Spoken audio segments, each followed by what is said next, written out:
Então vamos lá, mais uma vez. Então, estamos nós aqui, graças a Deus e graças a Jesus, dando continuidade aos temas do nosso cronograma. Hoje nós vamos abordar o tópico a depressão, a ansiedade, loucura e dando um pequeno parecer sobre o suicídio. Desde já, vamos antecipando assim. Todos nós aqui somos adultos, todos nós aqui temos consciência do que é um curso, do que é um aprendizado. Então, algumas imagens nunca foi o objetivo de chocar ninguém. É apenas uma forma para fixar o entendimento da mensagem que está sendo passada. Então, assim, se por acaso alguém se sentir está mais sensível e tudo, se for o caso, né, tem como, às vezes, aí depois nós podemos ver. Ou tira a imagem, se for possível, eu não sei se é, tá? Mas, assim, nada muito chocante. Mas, desde já, vamos passando a ideia do que é o nosso objetivo. Então, vamos lá. Depressão, ansiedade e suicídio. O que é depressão?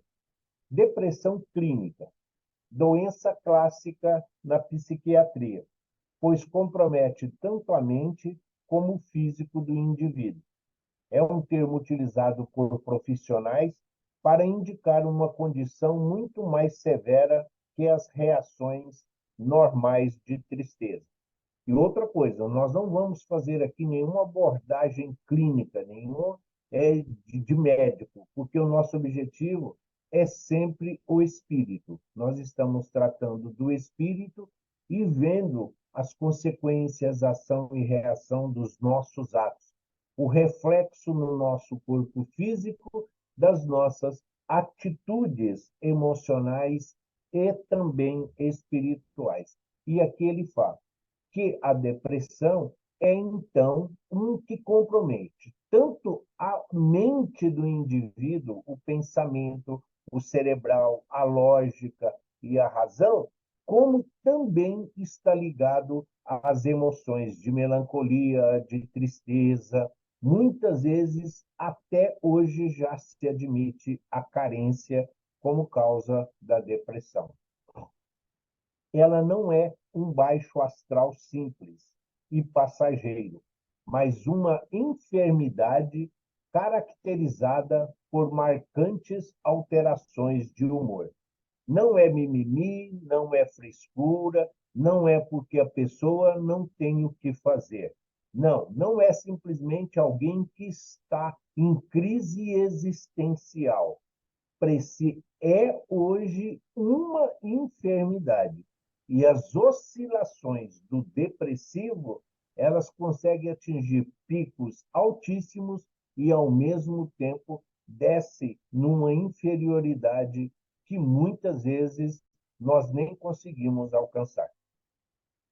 Tudo lhe parece difícil, problemático e cansativo, marcada por uma longa e profunda tristeza e por um estado de desencorajamento que afeta negativamente a maneira pela qual a pessoa vê e sente a própria realidade. A criatura não consegue enxergar a solução do problema. Está sempre com o corpo numa estafa, num estresse tamanho, chamado, como os médicos dizem, um estrangulamento aí dos músculos e dos tendões. A pessoa vive numa corda bamba. E aí não tem incentivo, não tem disposição para acompanhar a própria realidade do seu dia a dia. Ninguém é depressivo por desejo próprio. Ninguém vai falar que está com depressão ou é depressivo para chamar atenção, porque gosta, porque gostou dessa situação cômoda em que ele se encontra, ou por ficar aí dentro de uma ociosidade, numa inaptidão comum a todas as coisas. Não, a criatura não é pelo seu desejo. O depressivo é sempre conduzido a estas circunstâncias pelo dia a dia e pelas as atitudes daquilo que hoje lhe rodeia. Assim, a depressão não é o resultado da má vontade da pessoa, nem sinal de fraqueza de caráter, como muitos ainda acreditam. Tampouco consequência de comportamentos inconvenientes. Não, não é porque a pessoa hoje fez algo ou saiu da sua rotina para alguma realização, para alguma celebração, para alguma comemoração, ou foi fazer algo diferente e, de repente, entrou num processo de culpa e de remorso, não sabendo lidar com a situação na qual ela mesma procurou. Não, não é isso que ele está dizendo. Da mesma forma, a depressão não é o caráter, não é a dignidade, não é a personalidade da pessoa. É uma consequência do dia a dia. É a pessoa, a depressão. A Joana de Ângeles nos diz, de uma forma bem clara, é a insatisfação com a realidade da criatura no seu dia a dia, hoje. E aí leva a essa situação de impotência, de incompetência para gerir a sua própria vida e a sua existência. Em diversos casos, a depressão pode ser considerada o último estágio da dor humana, porque sua angústia é verdadeiramente intensa e dramática. Quando ele fala pode ser considerado o último estágio da dor humana, a crucificação do Cristo é o que pode ser considerado o último estágio da dor humana. É o que o corpo suporta. Ali está a expressão máxima da nossa capacidade. A depressão, precisamos sempre lembrar, ela está muito ligado ao emocional, aos sentimentos. A criatura se sente, olha para situações e não tem força. É como se olhássemos para a vassoura, imaginando, a criatura imagina se levantando, pegando a vassoura, passando a vassoura pela casa ou pelo quintal, pelo apartamento. Só que ela não saiu do lugar. A criatura se imagina levantando, tomando banho, trocando de roupa, pegando o automóvel, saindo para a rua. Ela se imagina nessa condição, de olhos abertos e raciocinando. Só que ela não saiu do sofá, não saiu do quarto e muitas vezes nem da cama. Então, é só uma demonstração para ver que a depressão é algo que exige muito cuidado no seu tratamento para que nós, ao invés de ajudar, acabamos empurrando a pessoa no abismo que só ela está enxergando. No estado saudável, o indivíduo sente-se bem, experimentando também a dor, a tristeza, nostalgia e a ansiedade, já que esse oscilar da normalidade é característica dela mesma, pessoa, de nós. Porém, quando tais ocorrências produzem infelicidade e apresentam-se como verdadeiras desgraças, eis que a depressão está se fixando. Nós, no nosso dia a dia, nos nossos afazeres, na nossa responsabilidade, nós nos alegramos, choramos, ficamos tristes, nos irritamos, ficamos nervosos, falamos alto, somos sensibilizados com determinadas criaturas.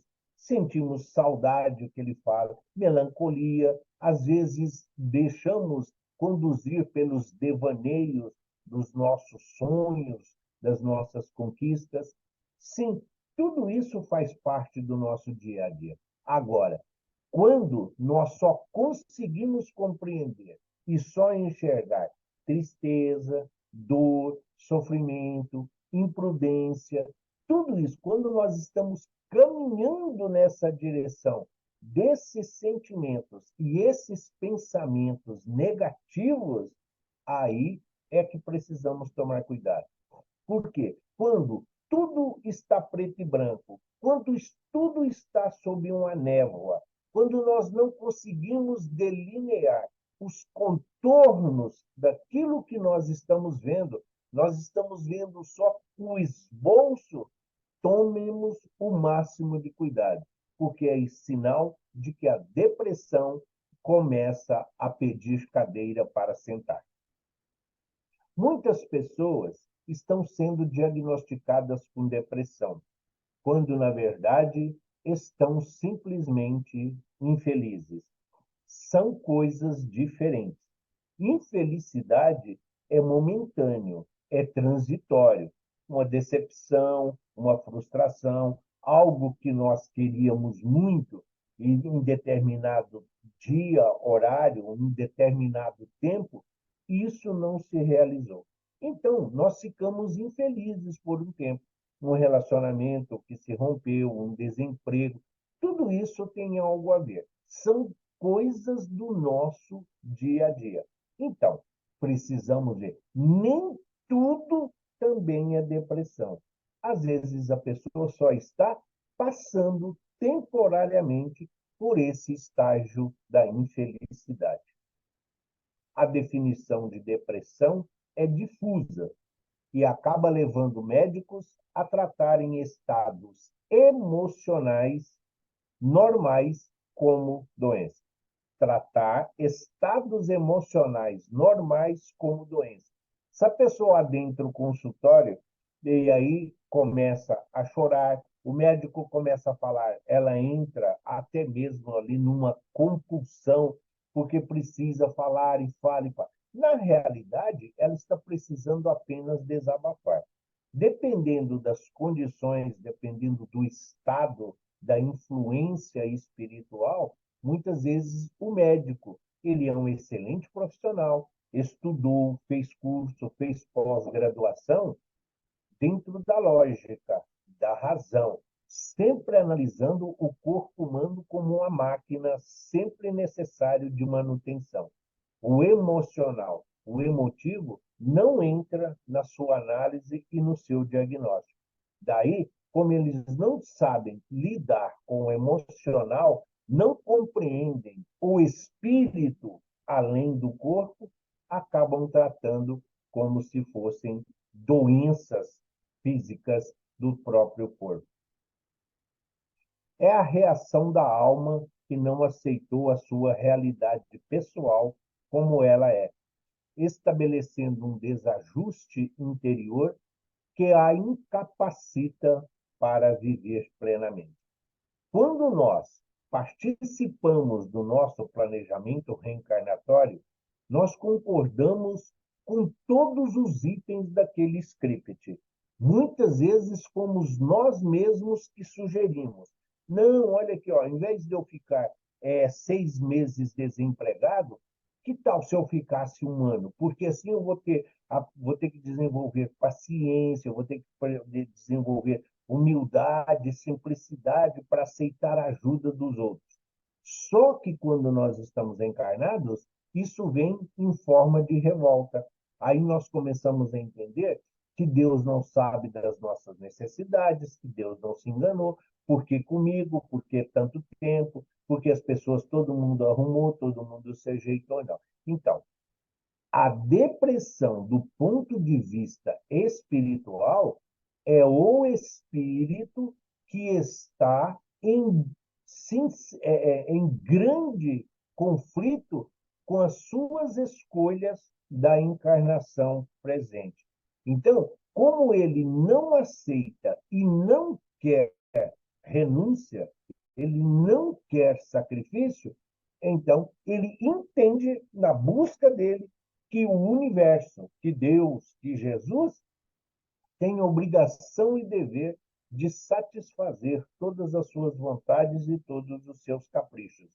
Quando isso não acontece, então ela vai se fechando como se fosse numa concha, como se fosse uma tartaruga sentindo o perigo, então recolhe ali para dentro do casco e ali fica por muito tempo. Ou para ficar mais bonitinho, como se fosse o urso que está numa hibernação de 6 meses até passar essa fase difícil a qual ele se encontra.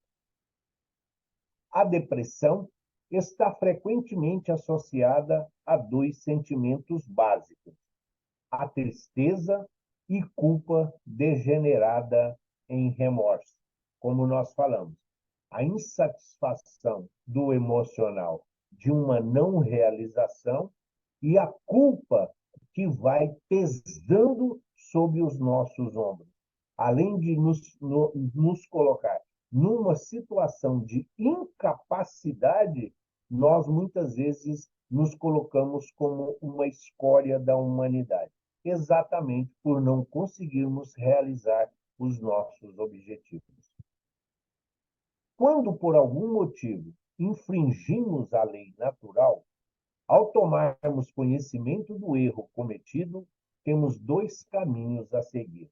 Isso vale para todos nós. Todos nós sabemos o que é certo e errado.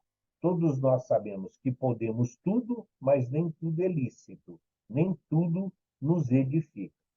Quando tomamos conhecimento de que cometemos um erro, um equívoco, um engano, dois caminhos nos são apresentados: erro, consciência do erro, arrependimento, tristeza pela decepção para conosco mesmo, e aí vem a vontade da reparação.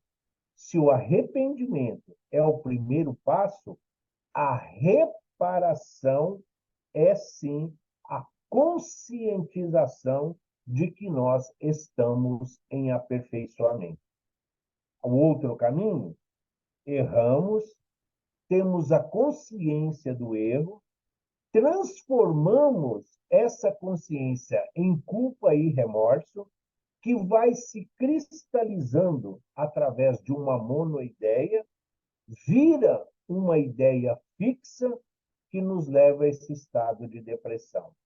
Nós erramos, a partir do momento que tomamos a consciência do erro, não admitimos.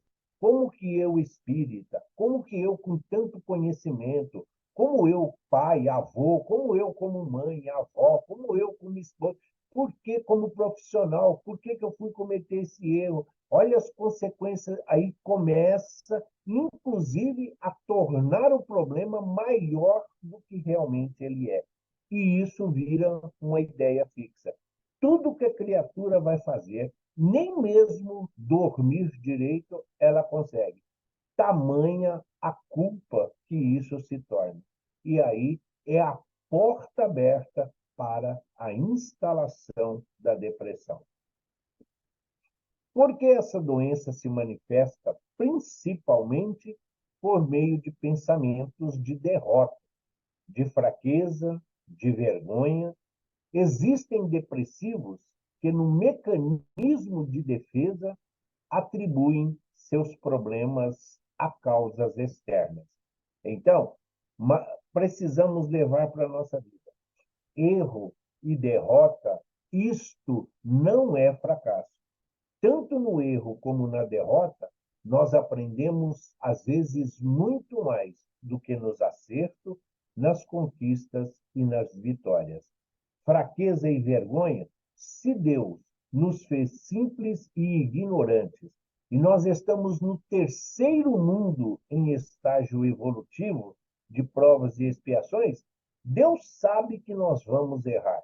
Deus sabe que nós vamos cometer muitos equívocos por desconhecimento, por falta de informação e por negligência e por imprudência também. Agora, quando nós buscamos, estamos dentro dessa ideia, então muitas vezes nós atribuímos tudo isso a problemas externos. Como? Eu seria mais feliz se fosse casado. Eu seria mais feliz se eu tivesse uma família.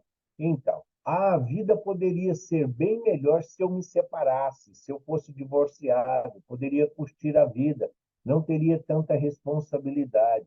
A vida poderia ser bem melhor se eu tivesse mais dinheiro. se eu tivesse um outro emprego, se eu tivesse dois empregos, se eu tivesse um curso extra, se eu tivesse uma pós-graduação, eu não teria tantas dificuldades como as que hoje eu vivo. Da mesma forma, se eu fosse mais novo, se eu fosse mais velho, se eu fosse mais magro, se eu morasse em outro continente, em outra nação. Tudo isso nós estamos atribuindo a essas causas externas a situação que se apresentou para que nós assim o resolvêssemos. Então, nós precisamos nos diagnosticar. E a partir do momento em que temos em mãos o nosso diagnóstico, tá, eu seria mais feliz se eu fosse casado. Tudo bem, você sabe as consequências, você sabe as responsabilidades de uma família, esposa, filhos, estou falando de uma forma genérica. Filhos, custos, tudo isso. Então, às vezes, nós olhamos apenas do nosso ponto de vista momentâneo e não olhamos o todo. É preciso, muitas vezes, mudar o foco para verdadeiramente compreender a razão. Depressão reativa. Como reação a algum evento real. Há uma fonte externa, a partir de acontecimentos significativos, geralmente perdas ou frustrações, separações, perda de um ente querido, emprego, moradia, status socioeconômico. Aqui ele está falando de que essa depressão é uma reação a uma causa externa que aconteceu. Perdeu isto ou aquilo, uma situação ou outra, uma frustração, um sonho não realizado, um objetivo que tinha, talvez aí, de várias as situações. Um relacionamento que se rompeu, um divórcio, um desquite, a família que por uma razão ou outra aí teve uma dissociação, um ente querido, um familiar muito amado que retornou à pátria espiritual, um emprego onde nós, muitas vezes, há muitos anos, estávamos na empresa com segurança, com conforto, já vendo e antevendo o nosso futuro, até mesmo a aposentadoria, e de repente se vê desempregado.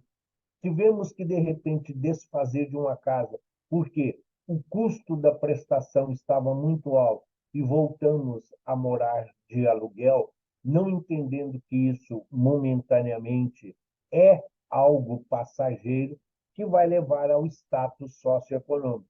A pessoa já não compra mais o que ela quer, mas aquilo que ela pode. Isso frustra. A pessoa chega no mercado e quer uma determinada marca de sabão em pó, mas ela custa muito mais do que o outro. Então, eu tenho que levar aquilo que me basta. Estou acostumado a comer contrafilé e alcatra. Tá, vai ser que se adaptar ao músculo e ao acém. Tudo bem, mas isso leva tempo, isso leva compreensão.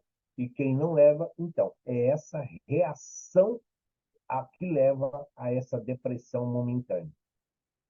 A depressão secundária, causada ou associada a uma doença de natureza física, capaz de produzir perturbações no funcionamento do sistema nervoso. Secundária por quê?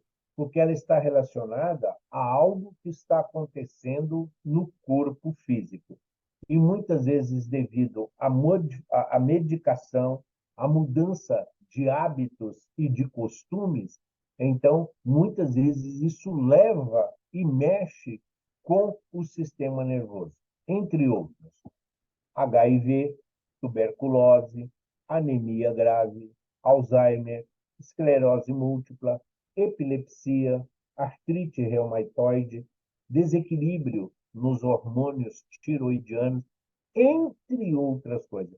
Poderiam ser inúmeros, ficaríamos aqui talvez a noite inteira enumerando doenças do corpo físico, do organismo, que leva a criatura. Por que comigo? Por que aconteceu? Justo agora? Não era esse o momento? Nossa, mas agora pensando, será agora que eu comecei a fazer isso? Nossa, mas eu tinha tantos planos. Acaba levando a criatura a essa depressão secundária. Por quê? Não é primordial. Não foi algo, um gatilho apenas que despertou, que disparou. É algo externo, mas que aconteceu em relação ao corpo físico que está afetando as emoções e o sentimento das criaturas. Eu vou passar direto aqui, porque senão nós vamos nos enrolar, tá bom? Porque eu tinha colocado entre os textos, os temas, a dúvida, mas nós vamos deixar para frente. Por favor. Ansiedade. A ansiedade é uma emoção natural que podemos sentir em determinados eventos da nossa vida. E a figurinha aí diz bem como é a ansiedade. Muitas vezes nós olhamos para uma aranha na parede, no teto, e imaginamos um dragão de Komodo que está vindo nos atacar, como se fosse aí um monstro da época dos dinossauros. Da mesma forma, o tom aí é só uma representação. Não precisa ser necessariamente nessa ordem de café e cigarro, mas representa. Aí está dois clássicos exemplos do que é a ansiedade. Como nos afeta e de uma forma tão sutil que parece às vezes imperceptível. É um mecanismo de sobrevivência para passar por situações perigosas, uma resposta do organismo que estimula a secreção da adrenalina. A adrenalina funciona para nós como se fosse um colete aqui à prova de balas. Então, nós precisamos vivenciar tudo isso, mas nós ficamos, é como se nós pudéssemos ir lá e adiantar os ponteiros do relógio. É como se nós pudéssemos retardar o amanhecer ou o anoitecer que se aproxima. Então, o nosso organismo, compreendendo esse distúrbio e esse desequilíbrio emocional, estimula, então, a secreção da adrenalina. Então, as pessoas, às vezes, ficam um, dois, tem criaturas que ficam, às vezes, até 4 dias sem dormir. Muitas vezes a criatura carrega 1 tonelada e nem percebeu o peso. Tamanha a ansiedade e a busca que ela tem na solução daquilo que o aflige, que lhe aflige. Serve, portanto, para nos gerar um estado de alerta e expectativa sobre o que está por vir.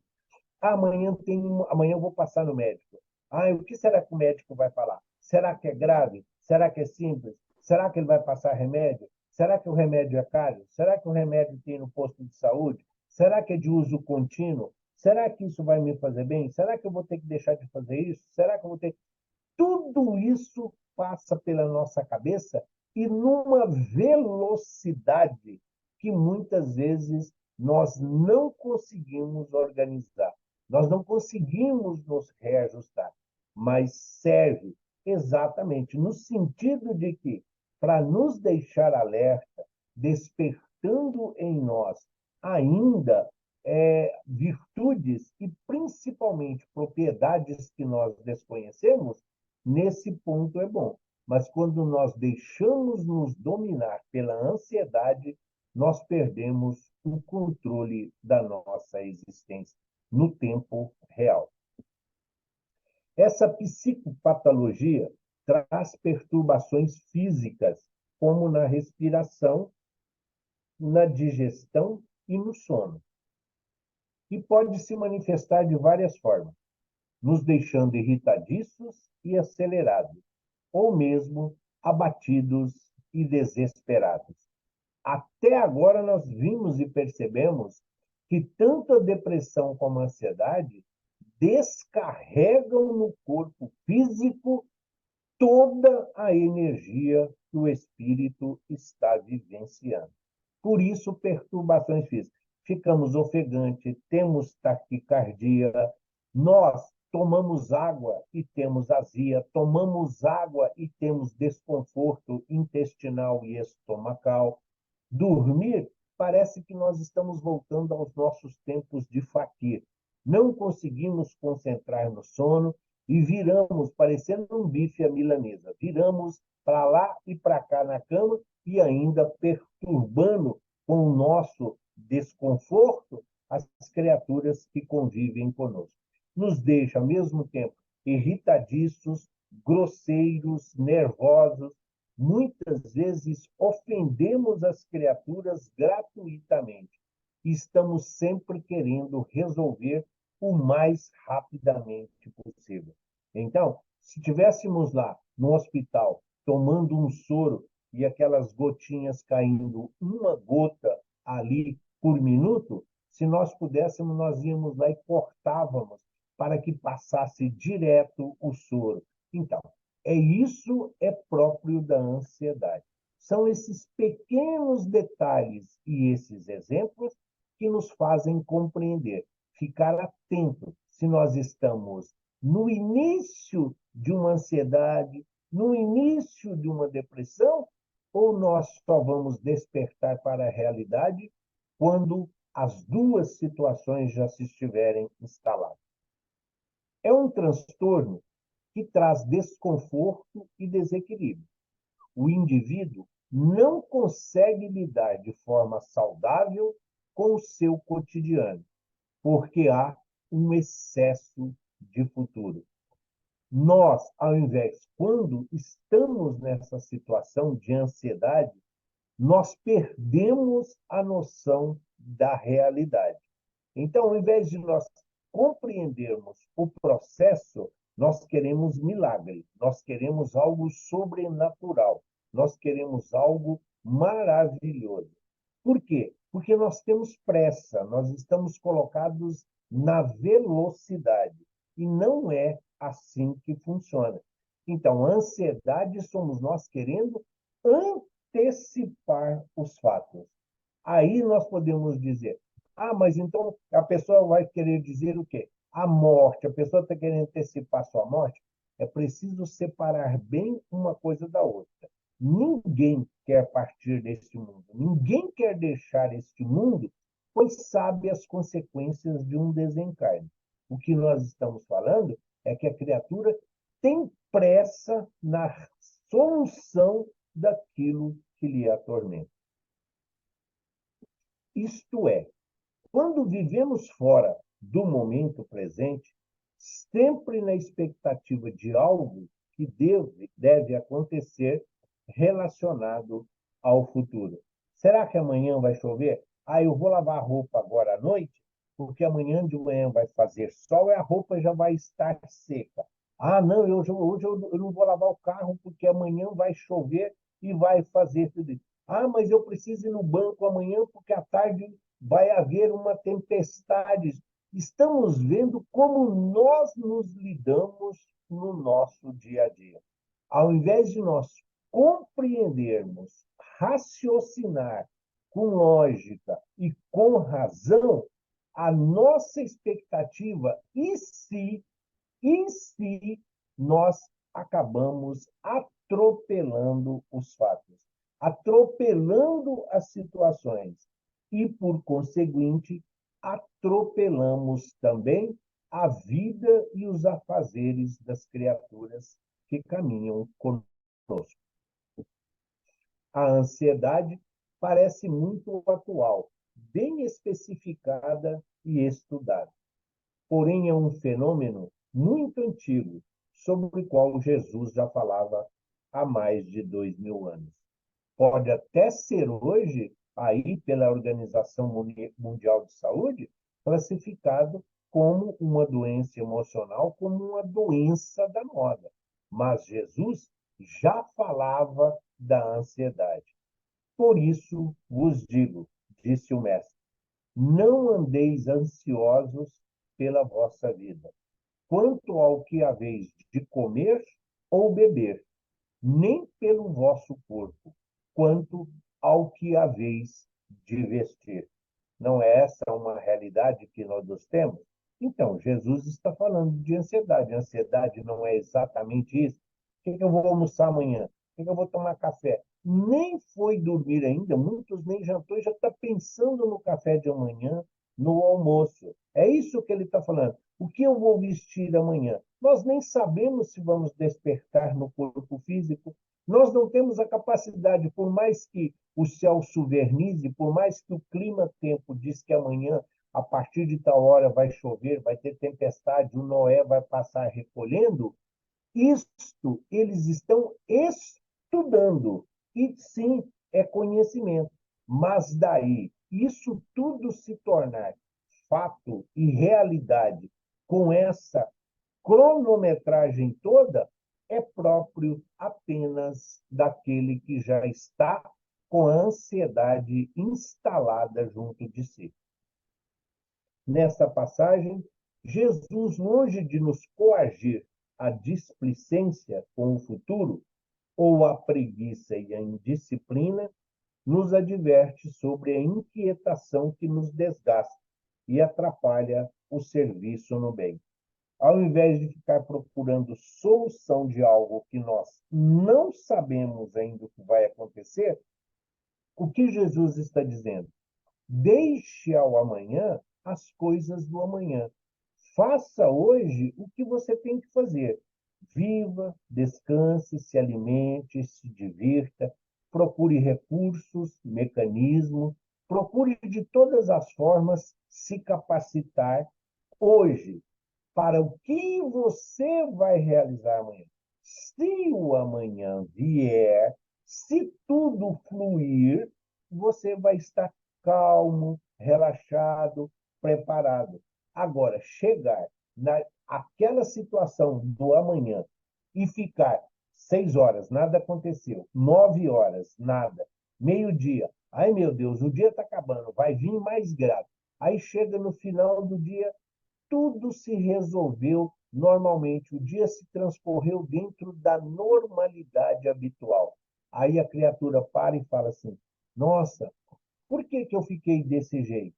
Nossa, acabei estragando o meu dia. E poderíamos acrescentar, e de todas as pessoas à sua volta, simplesmente porque queremos fazer com que o tempo se adapte às nossas necessidades.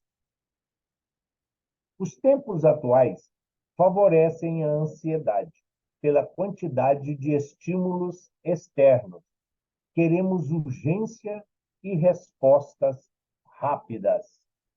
Por exemplo, nas redes sociais ou aplicativos de mensagens instantâneas, chegamos a pensar que seremos desaprovados se não respondermos imediatamente. Não é porque a pessoa mandou um bom dia que você tem que responder bom dia logo de imediato.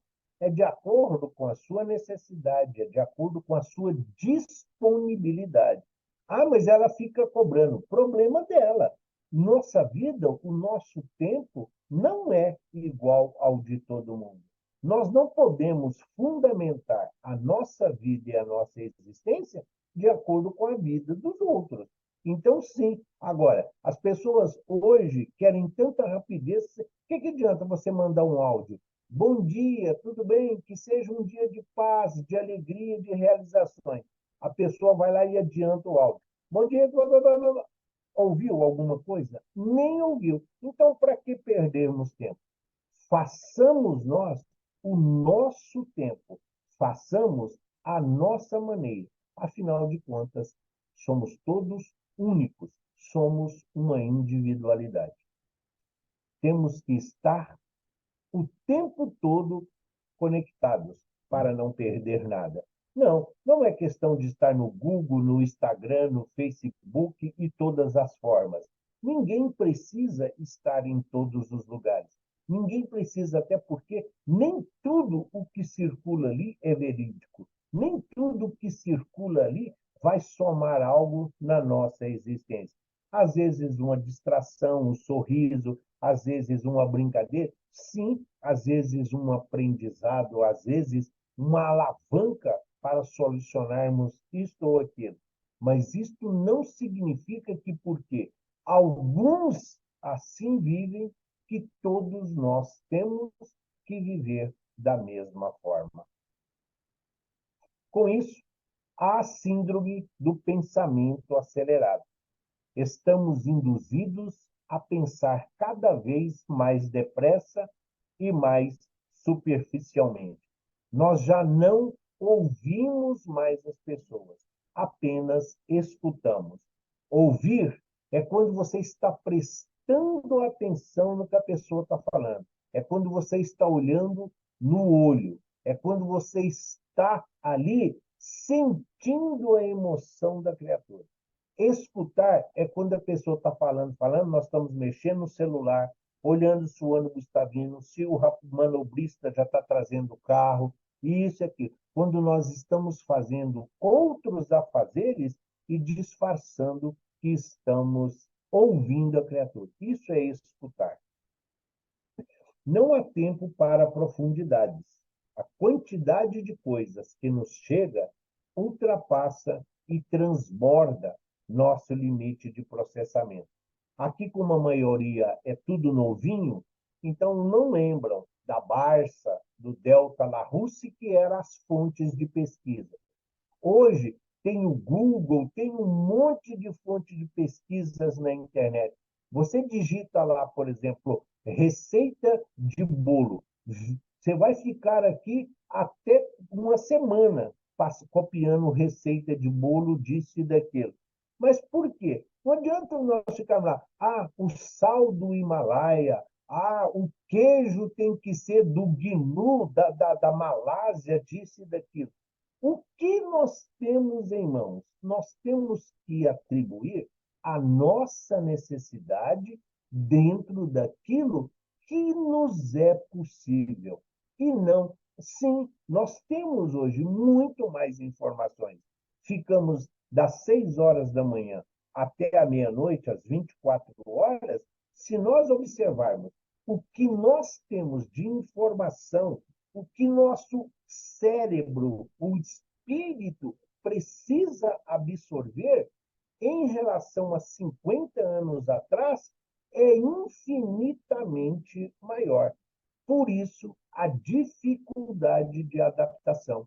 Nosso cérebro reptiliano, o nosso cérebro ainda herança dos capelinos, não consegue, o nosso processador está lento.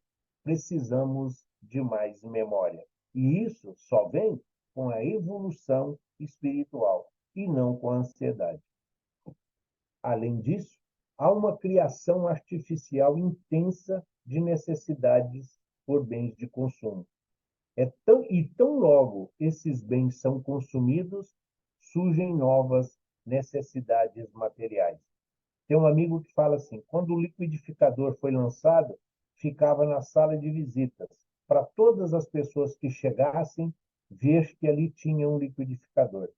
Hoje, se precisarmos de um liquidificador, talvez tenhamos que pedir para a mãe, para a sogra, para a avó ou para o vizinho, porque ninguém nem sabe onde ele está. Isso são mudanças de tempos, de costumes, de necessidades. Existe o desejo pelo novo, como a oportunidade de ser melhor e diferente do outro. É uma competição predatória que existe. Ah, então, aquele lá é mais magro que eu, aquele lá é mais alto do que eu, aquele lá tem mais cabelo do que eu, o cabelo daquele é liso, aquele lá tem os dentes perfeitos. É isso? Então, para que toda essa competitividade? Porque se fôssemos para ser iguais, Deus nos teria feito iguais, e não individualidade, indivíduos únicos como todos nós somos. O fato é que estamos acostumados ao imediatismo e queremos solucionar tanto as novas demandas como as dificuldades de séculos em um estalar de dedos, como se fosse passe de mágica. Simplesmente fazemos acontecer. Tudo leva tempo. Tudo precisa ser absorvido. Tudo aquilo que é aprendido muito rápido significa que não houve aprendizado. Simplesmente houve superficialmente uma analogia daquilo que se apresenta. E quando não conseguimos, nos sentimos frustrados, agoniados e impacientes, motivo pela qual a ansiedade pode levar mesmo à depressão, quando não atendemos às nossas expectativas. Ah, poxa, eu devia ter passado no vestibular. Poxa, eu devia ter conquistado aquele emprego. Poxa, eu devia ter entrado naquela empresa. Ao invés de pensarmos no futuro como algo a realizar de bom, ficamos olhando as nossas frustrações e as nossas decepções. Assim é o ser humano moderno, eternamente insatisfeito e frustrado com a realidade, preso nas seduções ilusórias. É o mundo contemporâneo, é o mundo atual, é um mundo de valores tão superficiais quanto os sentimentos que hoje as criaturas vivem. Tudo hoje está na linha do fast food e do Google. Então, é tudo questão de rapidez e de praticidade, e emoção, sentimento, e principalmente evolução espiritual é tempo único. É no tempo de Deus e não no tempo terreno. Até aqui, alguma dúvida? Pergunta?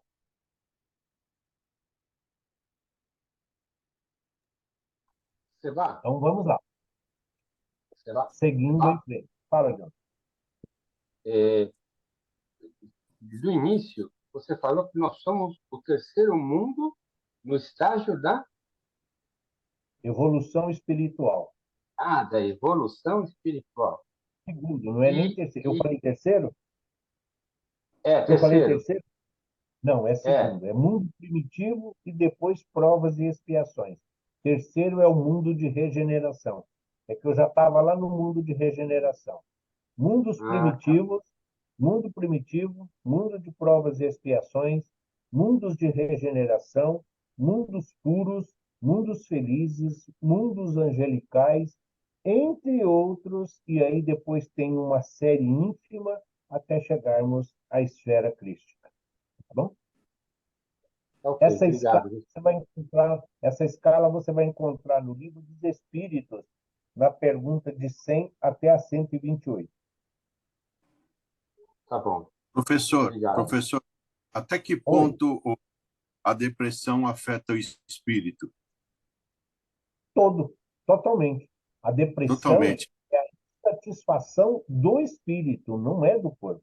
A Ah, insatisfação é o espírito que está insatisfeito com a sua vida, com a sua profissão, com a forma de viver que ele escolheu. É como se nós fizéssemos, como se parasse aqui e dissesse assim: olha, o que você quer para 2024?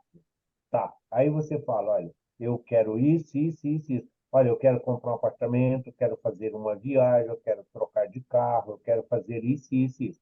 Aí, quando for em junho, você vai ver que a distância, você queria trocar de carro, mas você arrumou um, dois empregos, você se qualificou para isso? Não. Então, não é uma questão de frustração, não é uma questão de mágica, é uma questão racional. Ah, eu não posso, eu queria viajar.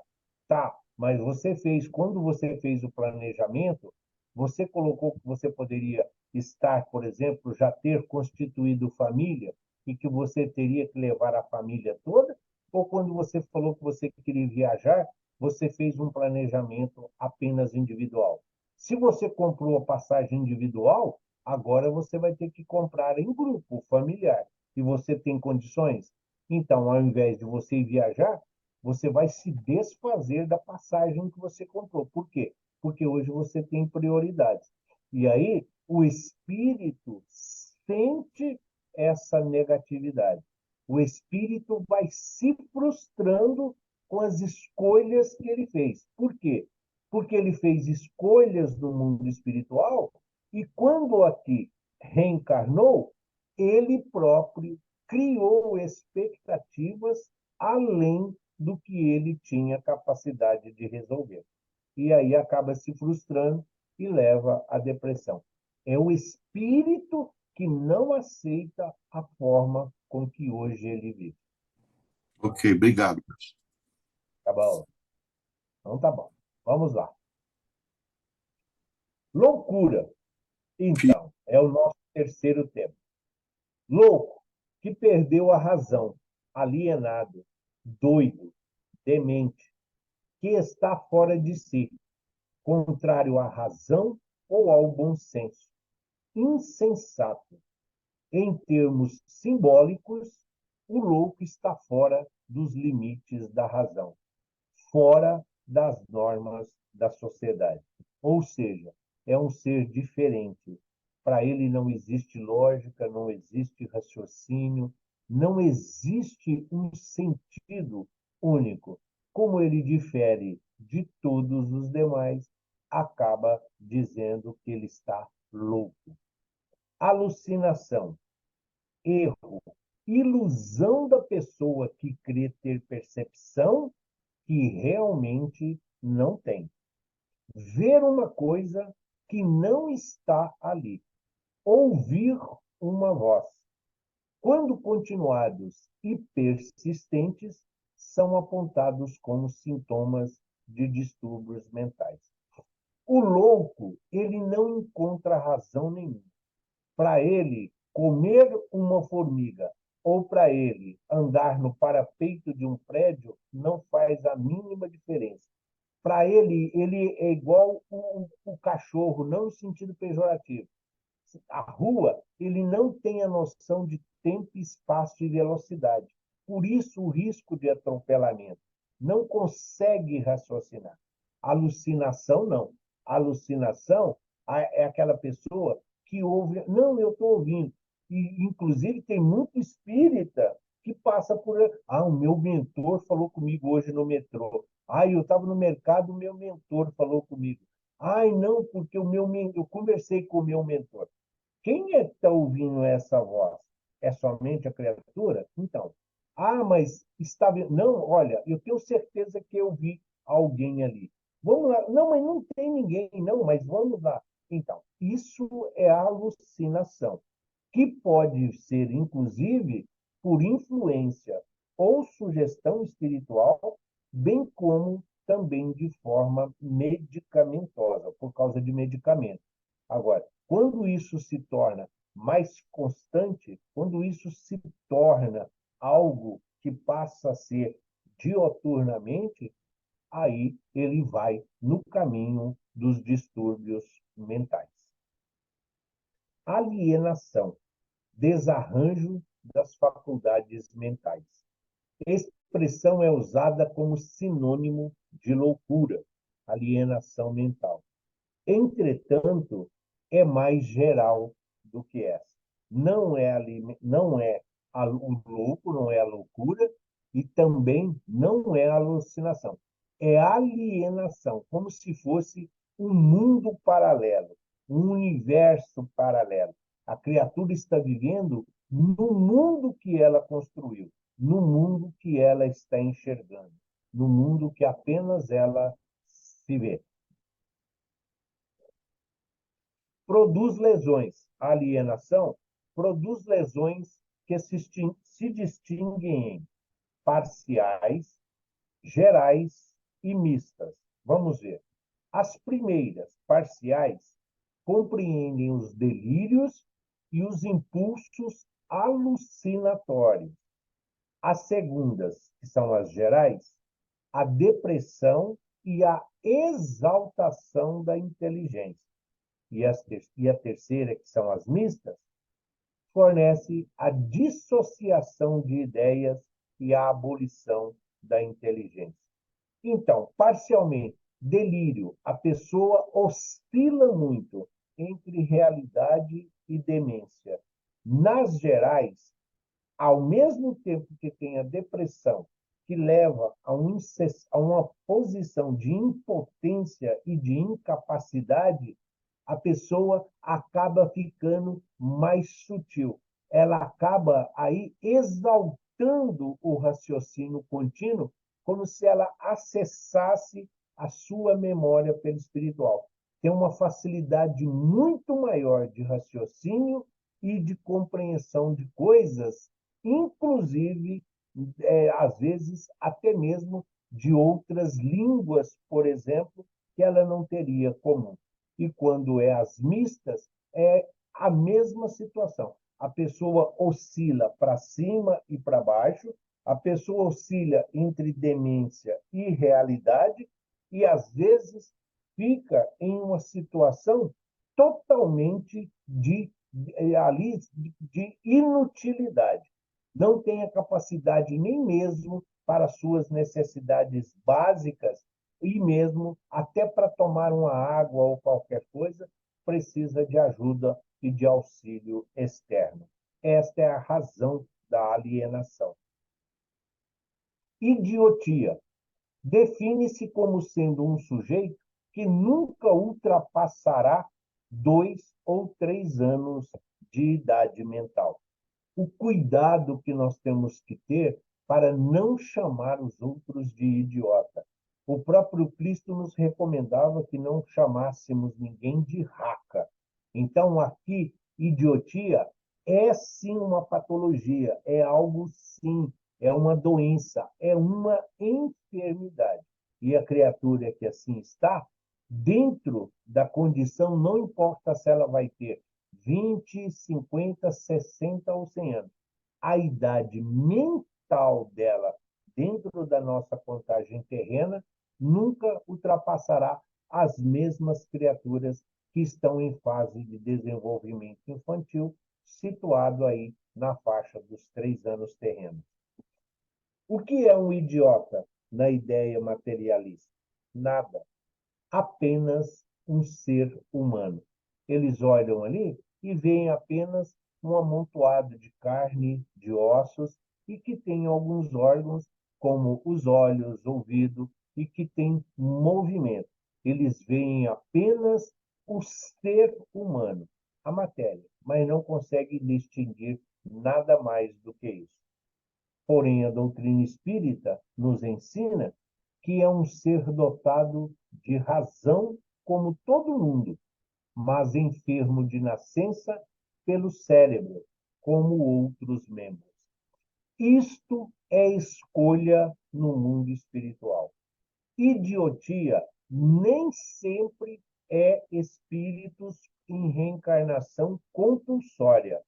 Muitas vezes, os espíritos que abusaram da inteligência, os espíritos que os abusaram do seu conhecimento, causando dor e sofrimento aos seus semelhantes nesse planeta, solicitam esse desvio, solicitam aí essa correção no seu cérebro, para que eles não incorram novamente no mesmo erro.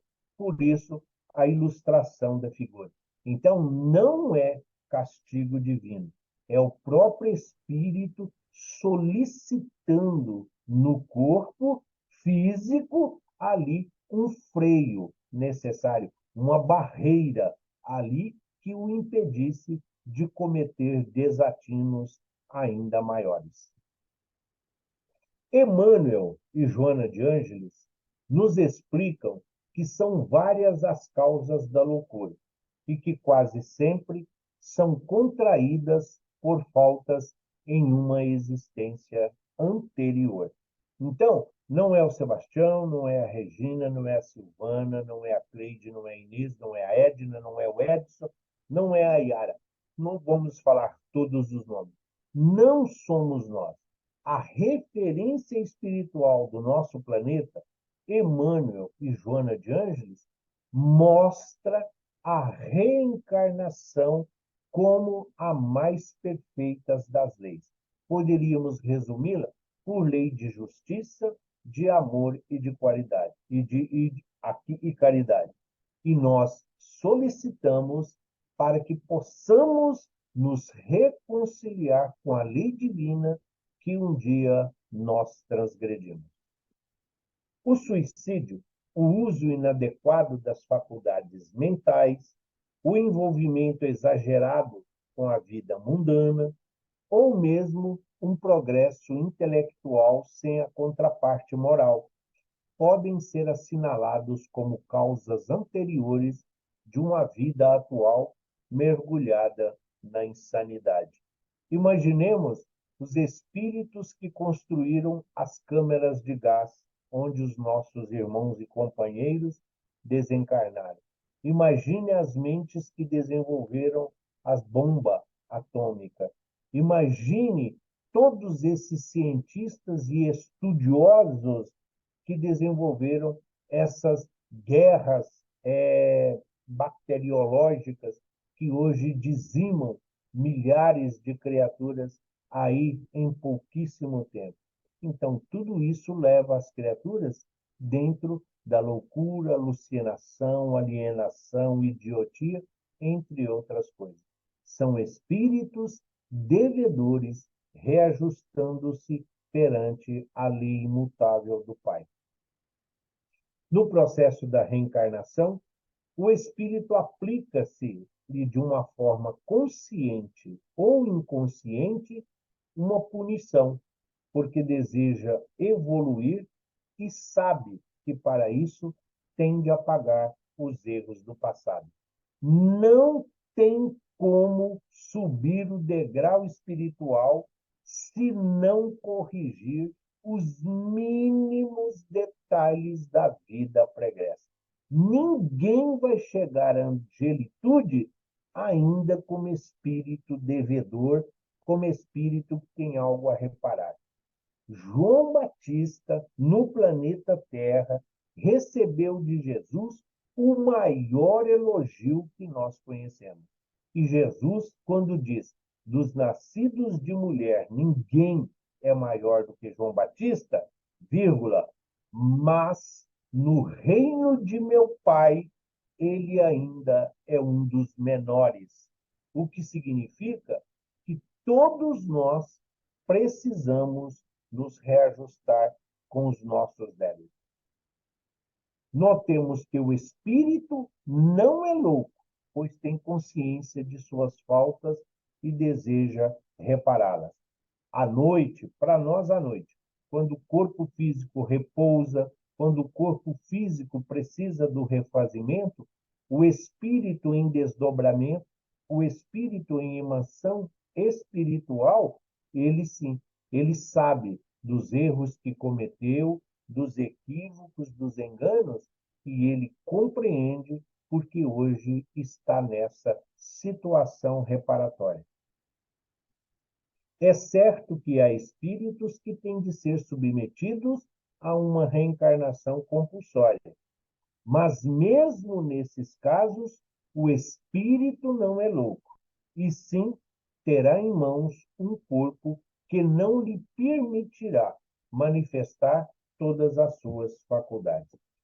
Compulsório, sim, não é castigo, não é uma punição. É simplesmente como se coloca uma camisa de força para que o ser humano não cometa os desatinos aqui contra si próprio e contra o outro. A mesma coisa. Mesmo na reencarnação compulsória, o espírito está consciente e ciente do que ele precisa realizar. Ele sabe que a sua inteligência está embotada. Ele sabe que a sua linha de raciocínio tem ali algumas barreiras, tem algumas situações que estão sendo cerceadas, mas ainda assim é a capacidade que ele tem para se reajustar perante a misericórdia divina. Na nova vida encarnada, a doença poderá manifestar-se desde o nascimento ou poderá ser desencadeada por uma aparente causa material, uma fixação, um trauma, um estresse ou mesmo uma decepção. Às vezes é detectado lá já quando a criança nasce, no parto, ali nos primeiros. Muitas vezes é com o desenvolvimento ainda na fase infantil, vai aparecendo uma ou outra deficiência, vai se acentuando esta ou aquela anomalia.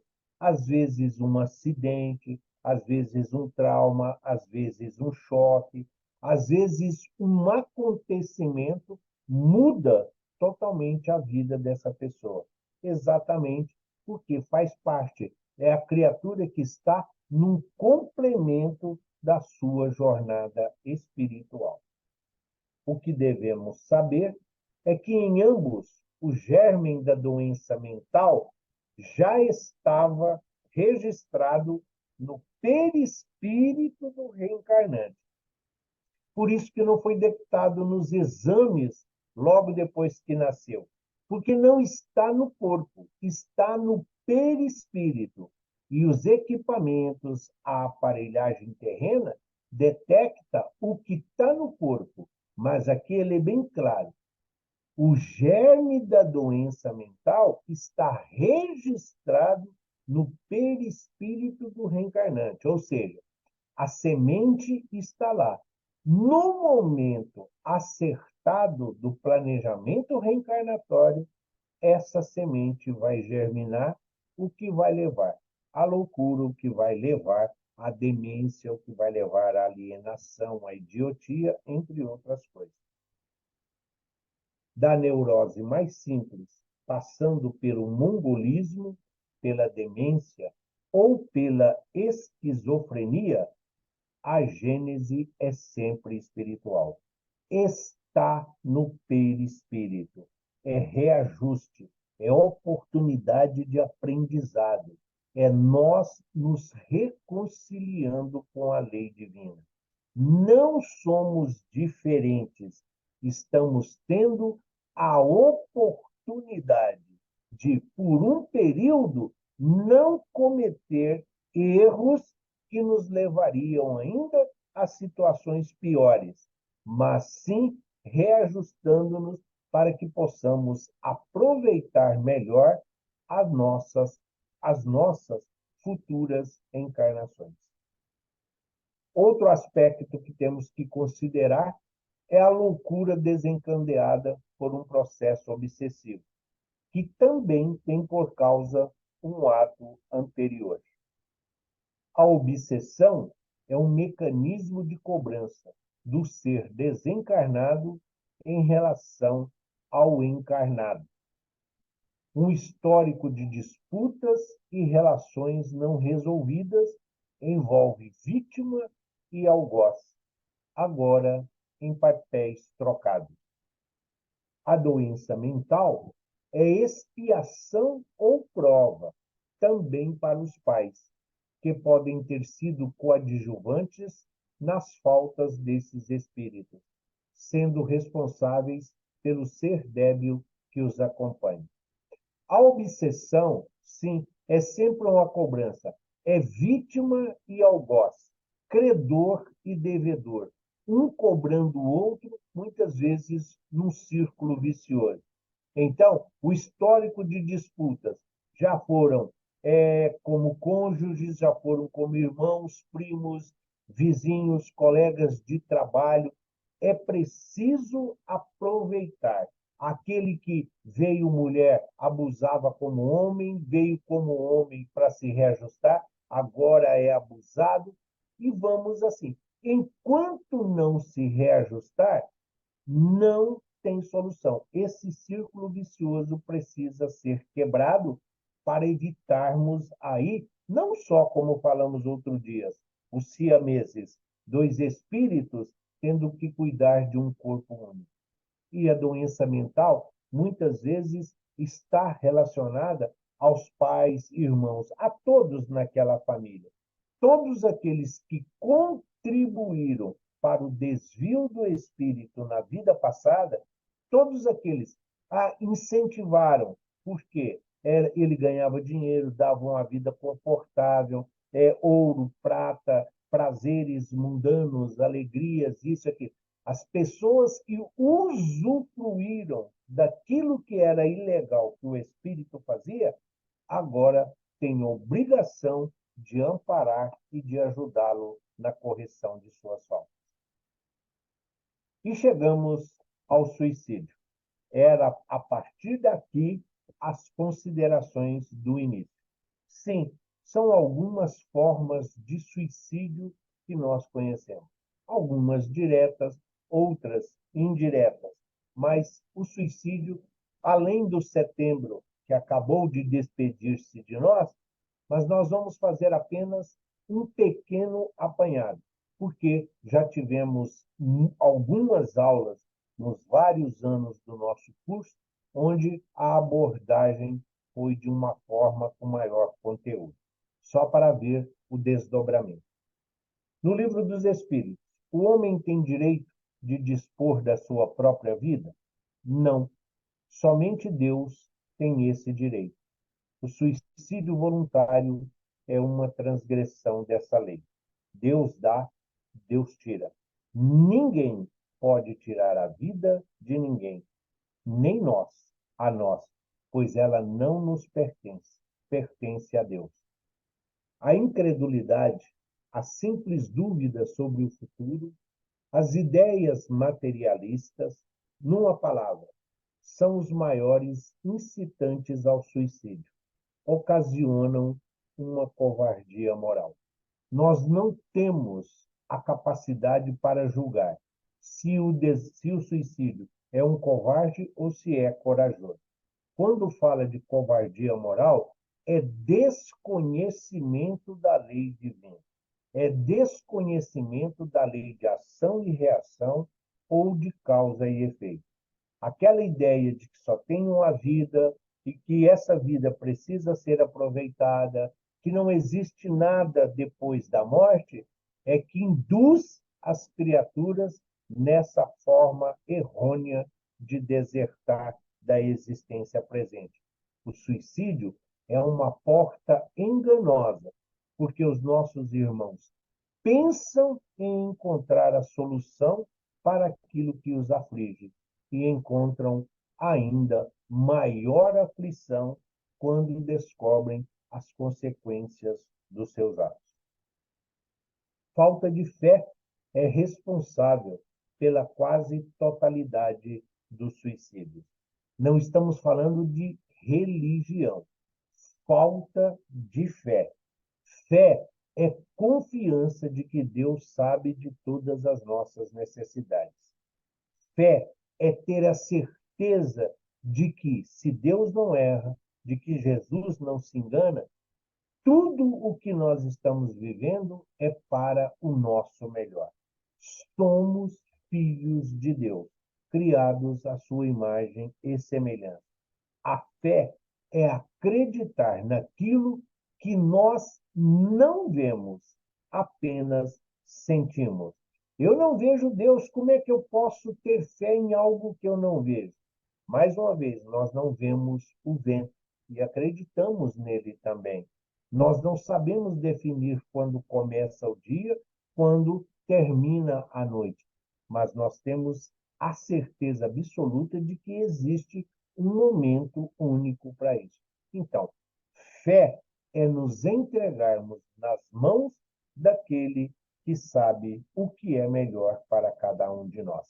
E nós sabemos que a dor, que o sofrimento, que essa decepção, a depressão, a ansiedade ou a loucura não cabe porque eles não têm o senso da lógica e da razão. Mas essa certeza de que Deus nos conduz, nós então aguardaremos o desenrolar dos acontecimentos no nosso dia a dia. Por que as pessoas cometem suicídio? São várias as causas que conduzem o ser humano ao suicídio. Todas as indicativas do desconhecimento de como funcionam a justiça e a misericórdia divina. Se tivessem conhecimento do que é vida, que existe vida depois da vida, que o que nós vamos encontrar no mundo espiritual está diretamente relacionado de como nós vivemos a nossa vida na Terra, nós vamos colher o que nós semeamos. O que significa que hoje nós estamos colhendo o que um dia já semeamos. Conhecer o mundo espiritual, conhecer o Evangelho e a lei divina, é sim um argumento fundamental para que nós auxiliemos aos nossos irmãos que ainda buscam esta ilusão da solução daquilo que lhes aflige. Materialismo severo, solidão, depressão, enfermidades incuráveis, violência, maus tratos, abusos de todos os tipos, pobreza extrema, fanatismo religioso, negligência e abandono familiar, perdas afetivas, alcoolismo, drogatização, distúrbios mentais, desesperança, obsessão e outros tantos são os vários motivos, as várias razões, as várias circunstâncias criadas pelos nossos irmãos que, querendo se livrar daquilo que os acomete, acabam, então, indo numa direção contrária àquela que o Cristo se encontra e está à nossa espera. O suicida está acabando, tá, gente? O suicida é qual prisioneiro que se evade da prisão antes de cumprida a pena. Quando preso de novo, é mais severamente tratado. O mesmo se dá com o suicida, que julga escapar às misérias do presente e mergulha em desgraças maiores. Sim, mas aqui precisamos ter sempre em mente a conscientização, o conhecimento, o momento, tudo aquilo que envolveu. O Evangelho segundo o Espiritismo, ele vem nos mostrar exatamente que toda falta precisa de reparação. O suicídio não importa a forma e o que levou a criatura a agir assim. Tem o dolo, tem o crime e precisa ser reparado. Na visão espírita, o suicídio é considerado um crime e pode ser entendido não somente no ato voluntário que produz a morte instantânea, mas em tudo quanto se faça conscientemente para apressar a extinção das forças vitais. Se você parar de comer, se você parar de tomar água, se você for numa zona onde está, por exemplo, uma zona de guerra, se você adentrar uma floresta, uma região onde tem feras selvagens, se você adentrar o mar sem os equipamentos, simplesmente isso. Então, tudo isso são coisas que levam a essa situação. Agora, assim como todos os crimes têm atenuantes, têm agravantes, é preciso levar em conta principalmente o conhecimento que a criatura tem. Se nós não pudermos ajudar, se nós não pudermos auxiliar, abstemo-nos de fazer comentários, qualquer que seja o termo. Os nossos irmãos precisam do nosso amor e não das nossas palavras. Quais, em geral, com relação ao estado do espírito, as consequências do suicídio? Muitas diversas são as consequências do suicídio, não apenas determinadas e, em todos os casos, correspondem sempre às causas que o produziram. Sim, cada caso é um caso. Não existe um vale dos suicidas, não existe um vale dos tatuados, não existe um vale dos que tomam café, não existe um vale dos adúlteros. Não, não é isso que é. Então, em todos os casos, é preciso analisar. Existem espíritos suicidas que são socorridos rapidamente. Em outros, o espírito fica se remoendo na culpa e no remorso, e muitas vezes aprisionado pelos nossos irmãos, ainda de mentes tenebrosas. Há, porém, uma consequência a que o suicida não pode escapar: é o desapontamento. Mas a sorte não é a mesma para todos. depende das circunstâncias. A maioria deles pensam que estão se livrando do problema, que estão aliviando a dor. E quando despertam, o desapontamento é ver, não morreram e a dor acabou de ser agravada. E é isso que os consome. Alguns espiam a falta imediatamente, outros em nova existência, que será pior do que aquela cujo curso interromperam. Idiotia, loucura, alienação, alucinação, nossos irmãos suicidas em reajustamento de erros cometidos no pretérito. O suicídio que decorre do gesto alucinado, levando a vítima a perder os contornos da realidade, choca e produz comoção geral. O suicídio lento, desgastante e fatal, porém, passa despercebido. O cara que pulou, a pessoa que pulou do metrô, do prédio, que deu um tiro no ouvido, que tomou esse medicamento ou aquele produto, isso ou aquilo, isso todo mundo vê. Mas a tristeza, a depressão, a ansiedade, a melancolia, a frustração, isso que acontece emocionalmente, a pessoa vai sufocando todos os seus sentimentos, ela vai internalizando tudo aquilo que está à sua volta. Chega um momento em que essa água represada, chega um momento em que essa barreira vai se romper, essa comporta não vai mais suportar, e aí acaba passando. Então, fiquemos atentos àqueles que caminham conosco. Alguns mais tempos, outros temporários. Qualquer mudança brusca no comportamento, fiquemos e vamos oferecer a nossa ajuda e o nosso auxílio. Eu sou o caminho, a verdade e a vida. Ninguém vem ao Pai se não for por mim. E Jesus é o caminho da confiança, é o caminho da segurança, é o caminho iluminado, é o caminho que tem a fonte de água viva, é o caminho que tem o pão que nos sustenta em nossa caminhada. Jesus é a ponte que nos liga ao Pai. Jesus é a ponte que nos liga às nossas conquistas espirituais, avançando sempre com confiança e fé. Jesus é o nosso companheiro de todas as horas.